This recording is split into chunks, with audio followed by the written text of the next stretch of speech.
memorandum həqiqətən mi bütün tərəfləri qane edir? Axı burada yalnız iki tərəf deyil, siz haqlısınız. ABŞ və İran. Hətta İsraildən də savayı digər ölkələr də var.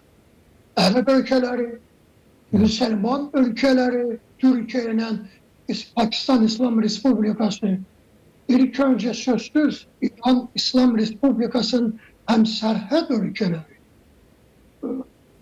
Onlara bu memorandum həqiqətən mi onların milli maraqlarına, mən demirəm regional maraqlarına, onların milli maraqlarına bu cavab verirmi? Və digər tərəfdən ABŞ-ın özünə, ABŞ-ın prezidenti dəfələrlə bəyan etmişdir ki,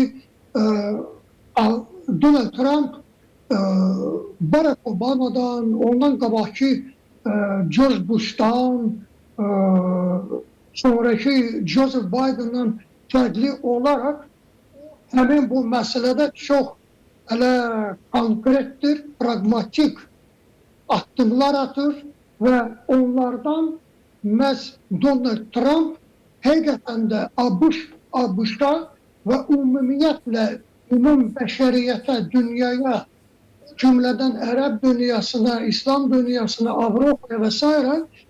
belə bir sənəd təqdim edəcək ki, həqiqətən də bu sənəd bütün maraqları öz əksində tapacaq.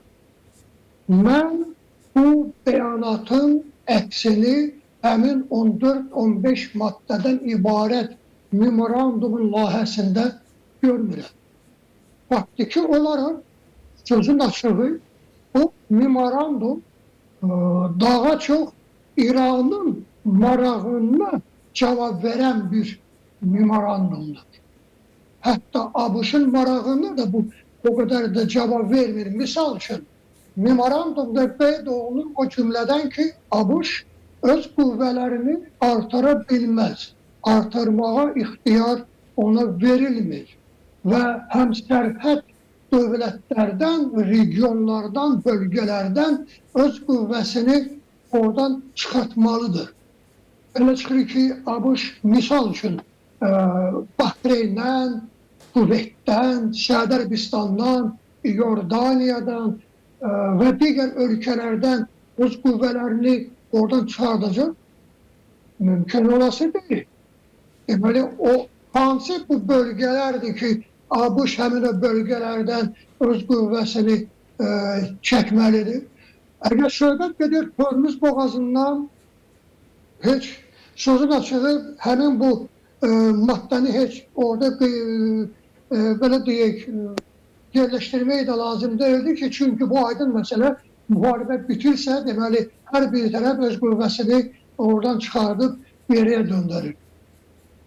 Əgər Fars körfəzindən, Fars körfəzində yox, Oman körfəzində var, amma yenə də ki, bu yaxud Ərəb dənizində, amma Ərəb dənizi yaxud Hörmüz körfəzi, bəs onda iki tərəfli sazişlər necə onda? Axı, ABŞ-ın iki tərəfli sazişləri var. Birləşmiş Ərəb Əmirlikləri ilə, Kuveytlə, Qatarla və Səud Ərəbistanla, İraqla, İraqda yeni hökumətdir. Yeni hökumət, baxmayaraq ki, ona idarə edən Şiə qruplaşmanın nümayəndəsidir, amma yenə də ki, o daha çox müstəqildir, nəinki Nuri Əl-Maliki, amma belə bir istək göstərmir ABŞ-dan. Yəni, mən də sizə razıyam ki, bu, yəni, agentliyi çap elədiyi, təqdim etdiyi memorandum, mən sözün açığı bu memoranduma inanmıram.